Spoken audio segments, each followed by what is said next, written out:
6h03 de volta com o Manhã no Ar. Chegou a hora da nossa entrevista do dia e o nosso convidado de hoje vai esclarecer sobre o câncer de mama, a doença que tem a segunda maior incidência na população feminina brasileira e é um dos tipos mais letais de câncer. Por isso, desde os anos 90, é realizado o Outubro Rosa. Durante o mês desse mês todo, serão realizadas ações de esclarecimento sobre o câncer de mama. Mas como prevenir essa doença? Como fazer o autoexame? Quais os sinais que podem ser detectados nessa avaliação pessoal e quando se deve buscar ajuda médica? Para esclarecer essas questões, a gente recebe aqui no estúdio o mastologista, chefe do setor de mastologia da Fundação SECOM, Gerson Mourão. Seja muito bem-vindo ao Manhã no Ar, um excelente dia.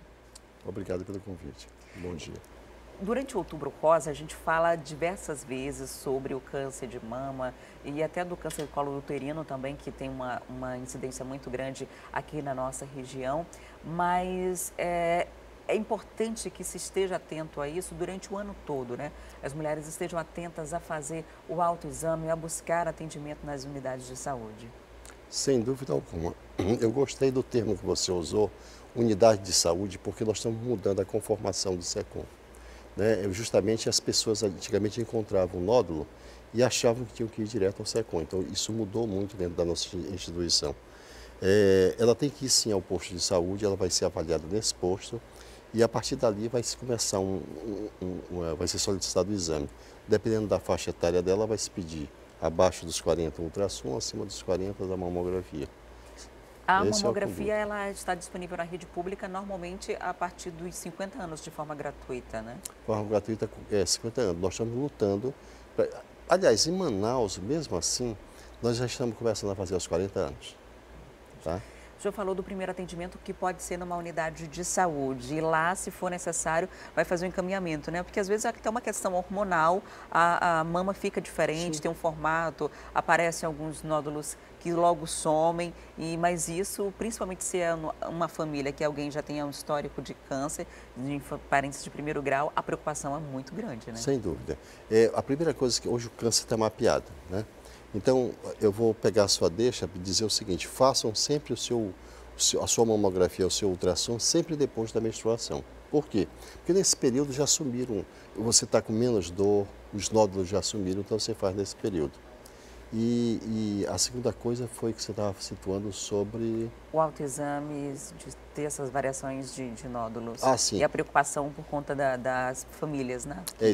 Das famílias. Então, isso que eu ia falar, já está mapeado hoje, só 10% das pessoas é que tem relação com a família. 90% ele some, ele aparece ao acaso. Ou seja, qualquer mulher acima de 40 anos, ela potencialmente corre risco de ter o câncer de mama. Daí por que fazer a mamografia a partir dos 40? Para quem está acompanhando a gente pela TV, a gente está exibindo agora um videozinho que mostra os sinais e que você precisa procurar um atendimento médico especializado para verificar se é algo mais simples ou se é algo que precisa de um tratamento intenso. E a gente vai exibir ao longo da entrevista para você, principalmente mulher, estar atenta a esses sintomas. Agora, ainda falando dessa questão do que causa o câncer, 10% está ligado a essas questões que vêm da família. Da família.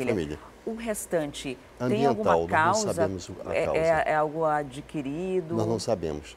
Nós só sabemos o seguinte, por que o câncer de mama está aumentando? Porque as mulheres estão envelhecendo mais do que no passado. Então você tem um contingente maior de mulheres hoje tendo câncer de mama. Segunda coisa, vocês estão procurando mais hoje, com autoexame, hoje com as mamografias. Então, este seria um dos motivos que tem feito aumentar o câncer de mama. O autoexame é questionado por alguns profissionais da área, dizendo que isso não não tem eficácia necessária, que não dá para indicar de fato que há algo ou não. Para a mulher que está em casa e que passou a vida toda ouvindo que precisa fazer esse autoexame, qual a sua recomendação como especialista no assunto? Que ela continue fazendo. Porque assim, o que é que nós precisamos entender? Em locais que as mulheres não têm acesso à mamografia, qual a importância do autoexame? Ele não diminui o número de mortes, esse que é o questionamento.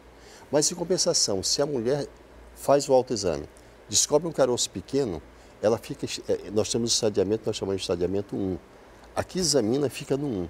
Aqui no examina, o caroço é grande, ela sai do estadiamento 1 para o 3. Então, não é que salve, mas essas mulheres do estadiamento 1 vão viver muito mais. Por isso que nós defendemos o uso do autoexame.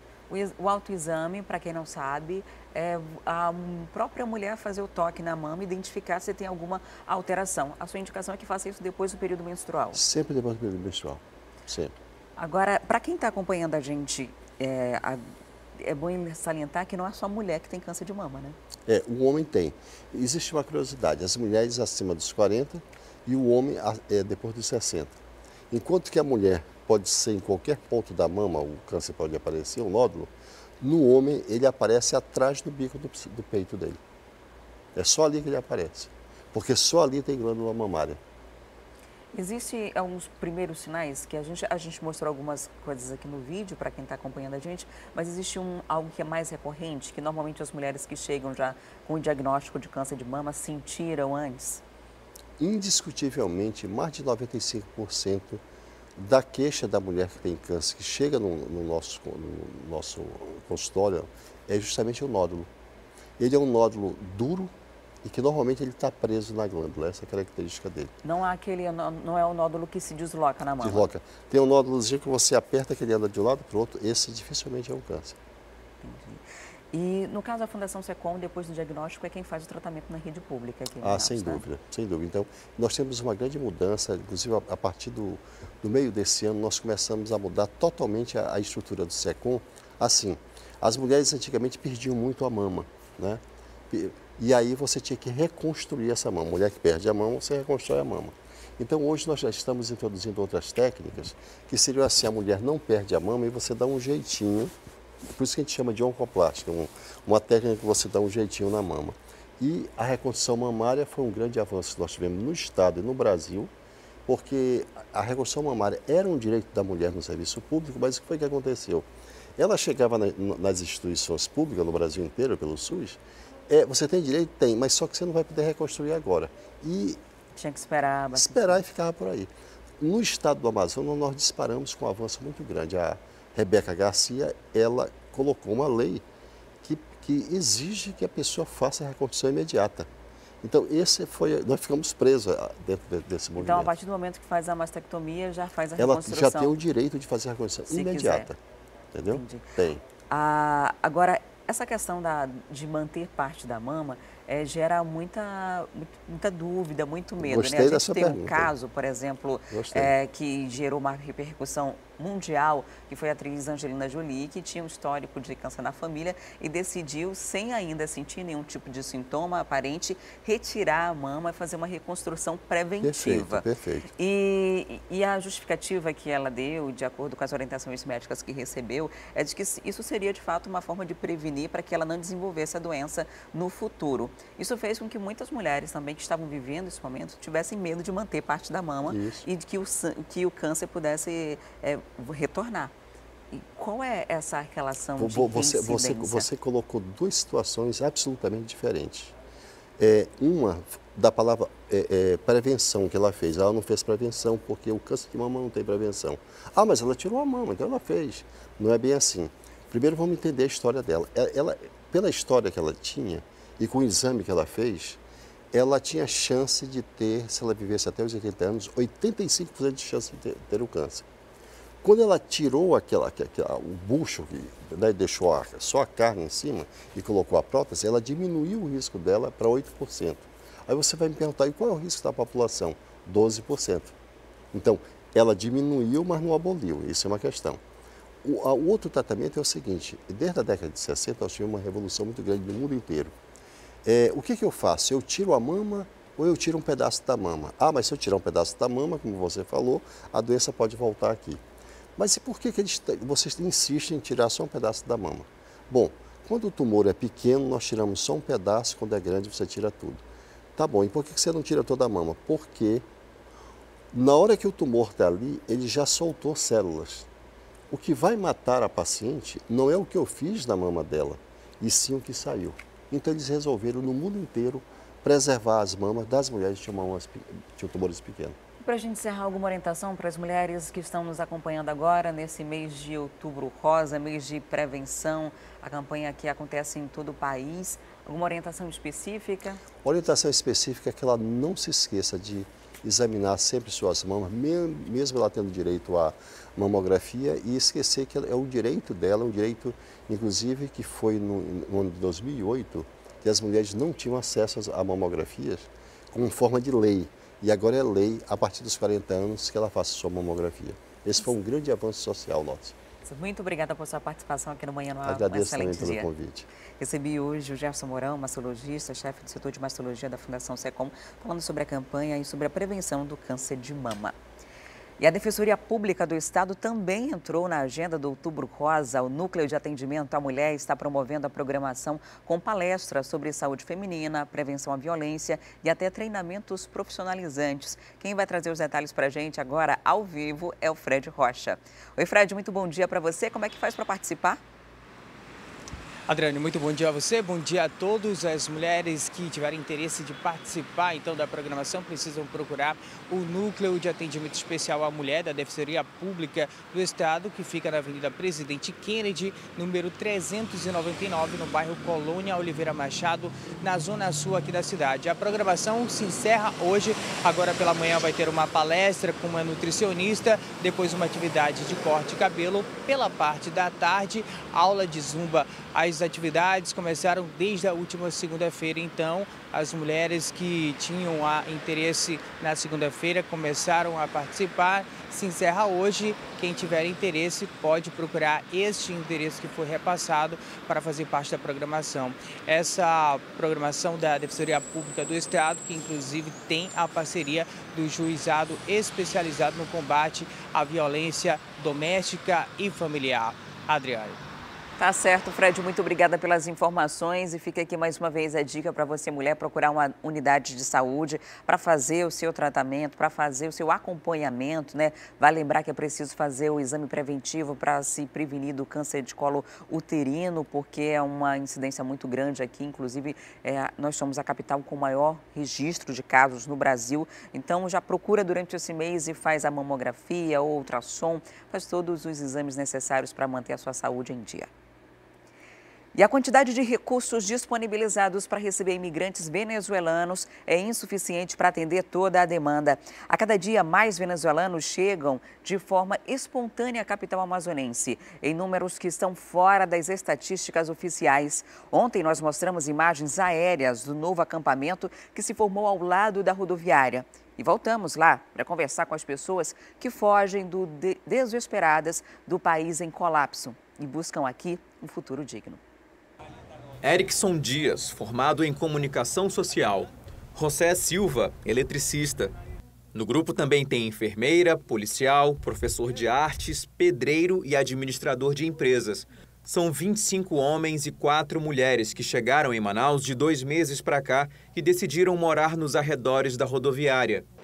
Segundo os venezuelanos, acampar aqui é melhor não só pela disponibilidade de espaço e de sombra. Para essas pessoas, estar perto da rodoviária é mais seguro, mas a vontade de todas é uma só: conseguir um emprego e sair daqui o quanto antes. Nosotros somos personas humildes, que si salimos de nuestro país no foi porque nosotros quisimos, sino porque nosotros necesitamos. Dados não oficiais apontam que Manaus recebe entre 70 e 100 venezuelanos por dia. 660 vivem nos 3 abrigos da prefeitura, que estão lotados. A Secretaria Municipal de Assistência Social explica que é difícil traçar políticas para um fluxo tão grande de imigrantes. Os recursos enviados pelo governo federal só garantem o atendimento para uma parte dessas famílias. O repasse de verba ele não veio pensado, o governo federal não pensou na demanda espontânea. Já sinalizamos para o governo federal a necessidade de mais recursos e estamos aguardando uma resposta do governo federal. Para diminuir o problema, a Semasd encaminha venezuelanos com documentação para o Cine Manaus. Mas sem uma política definitiva, ainda que todas essas pessoas consigam emprego e deixem a rodoviária, é questão de tempo para ela ser novamente ocupada. Manaus é porta de passagem, é o lugar mais próximo que eles conseguem vir saindo de Boa Vista. Então isso vai ser constante. Os dados dizem que essa realidade ainda vai durar um longo período até que o governo venezuelano se estabilize. E agora vamos falar dos casos de comunidade. Quem passa a noite pela Avenida Curaçao, no bairro Nova Cidade, na Zona Norte, costuma andar em meio à escuridão. A falta de iluminação pública também contribui para o aumento de acidentes com carros e motos. E esse é só o começo de uma lista enorme de problemas.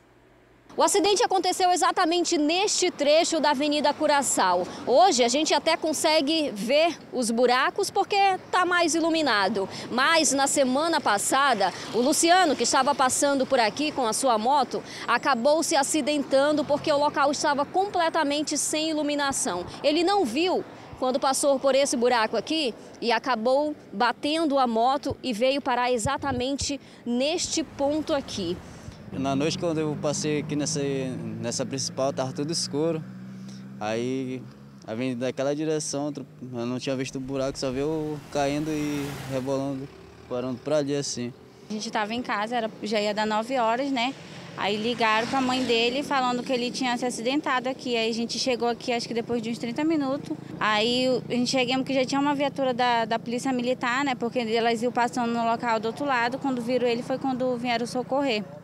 Aí a gente ligava para o SAMU desligava o telefone na nossa cara e dizia que não tinha ambulância para vir socorrer ele para cá, não entrava justamente por causa dos buracos e porque no dia estava totalmente escuro.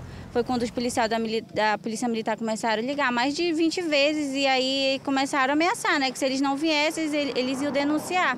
Foi quando eles falaram, não, agora é verdade, já está indo uma ambulância. Aí passou uns 20 minutos, chegou a ambulância para socorrer ele aqui, mas ele ficou 1 hora jogado no chão.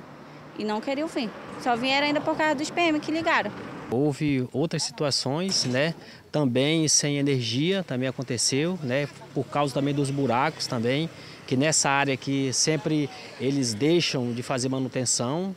A última vez também fizeram manutenção em todos os lugares e aqui também não fizeram, largaram, abandonaram. E aí como é que vai ficar o prejuízo, né?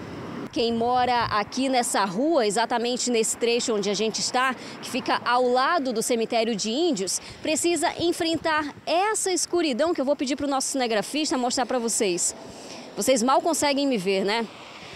Quem mora aqui e precisa andar à noite por essa rua, enfrenta exatamente isso. Os moradores estão cansados de reclamar e quando a prefeitura vem e resolve aqui o problema e liga algumas luzes, não demora muito, elas voltam a não funcionar e voltam a ficar ruins e eles voltam a enfrentar essa situação. Já é comum ter assaltos e agora sem a luz que facilita, né, ainda mais a ação dos meliantes aqui da área. Esse muro aqui, que fica do outro lado da via, pode não parecer, mas é uma parada de ônibus. As pessoas que precisam pegar o ônibus exatamente aqui, precisam enfrentar durante o dia o sol, porque não tem proteção. Além disso, não tem nenhum banquinho para você ficar aguardando aqui a chegada do seu ônibus. E olha o espaço que as pessoas têm para aguardar o seu ônibus aqui, ou seja, se tiver bastante pessoas esperando, elas vão ter que se aglomerar aqui nesse espacinho, isso porque o final da calçada fica bem próximo à avenida, onde os carros passam em alta velocidade. Não dá nem para chamar isso aí de uma parada de ônibus, né? De tão complicado que é. E a Prefeitura de Manaus informa, por meio da Secretaria Municipal de Parcerias e Projetos Estratégicos, que devido ao furto de cabos subterrâneos nas proximidades do cemitério dos Índios, a região ficou sem iluminação pública. Técnicos já foram ao local e prometem normalizar a situação até amanhã, sexta-feira. Tomarem, a gente vai ficar acompanhando. Eles informaram também que será necessário realizar a instalação aérea dos cabos, pois não há previsão de recuperação do canteiro central. E Manaus é a 7ª capital com o trânsito mais perigoso do Brasil. A irresponsabilidade dos condutores e a falta de fiscalização contribui muito para esses dados alarmantes. Foram pagas quase 3.000 indenizações do seguro DPVAT entre 2017 e 2018. Recentemente, um motorista perdeu o controle de um caminhão na zona leste de Manaus, colidiu com um carro e ainda atingiu um comércio. O resultado? 2 vítimas presas nas ferragens. Manaus está entre as capitais com o trânsito mais violento do Brasil. Segundo dados divulgados pelo DPVAT, a cidade está em 7º lugar no registro de indenizações por acidentes, com mais de 2.000 casos. Já em todo o estado, só neste ano já foram registradas quase 3 mil indenizações pagas, 291 por mortes, 2.419 por invalidez permanente e 152 gastos com despesas médicas. O boletim do Seguro DPVAT divulgou ainda que a faixa etária mais atingida é a economicamente ativa, de jovens entre 18 e 34 anos, e as principais vítimas são do sexo masculino. De acordo com este perito em trânsito, 67% dos acidentes envolvem motociclistas. Apesar da frota de motos ser menor dentro do Brasil e dentro do estado, hoje são o que mais gera acidente. Por quê? A legislação de trânsito ela não é bem clara a respeito disso. Muito pelo contrário, ela até autoriza realmente você andar com a moto entre os veículos. E só que aí a forma como você deve passar entre os carros não é seguro. E aí você vê o motociclista, ele passando em alta velocidade, sem se preocupar com segurança e etc. Para o especialista, o mau comportamento dos motoristas contribui para as irregularidades no trânsito. A população ela não está usando o trânsito de forma correta, ela não usa o trânsito do jeito que deveria utilizar. Ela usa o trânsito do jeito que ela acha que é o correto ou do jeito que lhe convém. E não é bem assim. Quando você deixa de cumprir a norma de trânsito, que você deixa de seguir o que está estabelecido nas regras, automaticamente você gera uma infração e com isso gera um acidente.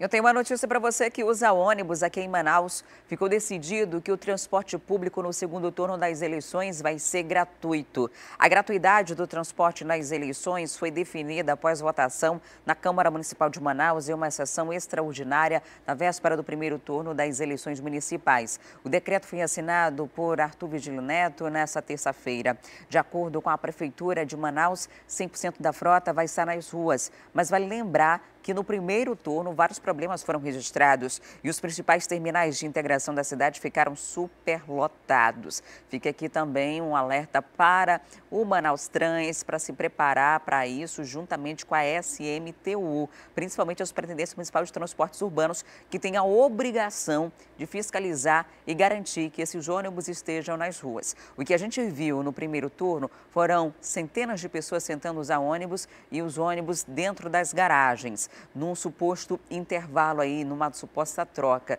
No fim das contas, muita gente teve que esperar, não só na fila de votação, mas muito tempo para chegar até a sessão eleitoral. Se a prefeitura vai pagar, então tem que garantir esse serviço. Não tem desculpa para não garantir que 100% da frota esteja nas ruas preparada para atender toda a população. Afinal de contas, só aqui na capital a gente tem mais de 1 milhão de eleitores e cerca de 700 mil deles usam o transporte coletivo. E agora a gente tem imagem ao vivo do trânsito. Vem comigo, vamos acompanhar o drone que está sobrevoando nesse exato momento a bola do Eldorado, na zona centro-sul da cidade, no Parque 10. A gente está normalmente no sentido contrário do que a gente costuma mostrar. Na direita do vídeo é uma das saídas do Parque 10, na esquerda é uma saída do Conjunto Eldorado e a gente está indo para Torquato Tapajós. Lá na frente, aquele prédio azul é a Assembleia Legislativa do Estado do Amazonas, na Avenida Mário Ipiranga Monteiro. O fluxo é intenso no sentido contrário do que a gente está percorrendo agora, no sentido de quem vai para o Parque 10, quem vai para Maceió, Efigênio Salles e Mário Ipiranga Monteiro. No sentido oposto, quem segue no sentido da Torquato Tapajós não enfrenta nenhuma dificuldade nessa manhã. Estamos passando ali agora bem próximo à Assembleia Legislativa. O fluxo mesmo é intenso no sentido contrário para quem vai para o Parque 10. E agora a gente está dando a volta para que você que está acompanhando o Manhã no Ar possa ter uma noção completa aí desse trânsito nessa manhã de quinta-feira. Ontem foi um dia caótico de trânsito na cidade. Antes de ontem, mais ainda. E o trânsito mais complicado nesse momento é para quem sai do Parque 10, né? Vale lembrar também que tem um tempo semafórico aí na bola que causa uma retenção. Agora a retenção na Mário Ipiranga Monteiro. E a gente vai percorrendo para se aproximar ali do viaduto Miguel Arraes e verificar como está o trânsito nesse acesso ao viaduto e, consequentemente, as vias dele, né? O fluxo tem um volume maior na parte do viaduto, que é onde sai também mais uma das ruas do bairro Parque 10. E quando chega no viaduto, esse fluxo é dividido entre a Efigênio Salles para a esquerda, quem segue na pista do meio vai ainda para Mário Ipiranga, no sentido do Hospital 28 de Agosto, e quem entra à direita do vídeo vai para Maceió. Então o trânsito mais complicadinho agora mesmo é só nessa saída aqui do Parque 10 para acessar o viaduto, e quando chega no viaduto o trânsito já se normaliza. Daqui a pouquinho a gente mostra o trânsito em outras áreas da cidade. Porque agora eu vou para o intervalo e na volta a gente tem ainda a interação com a Rádio FM Dia. Vamos também trazer as informações da área policial. A noite, a madrugada foi bastante violenta, pelo menos 8 pessoas morreram. Houve um triplo homicídio na Zona Oeste e 4 pessoas foram atingidas com tiros lá no Bariri. Eu volto em instantes, não saia daí.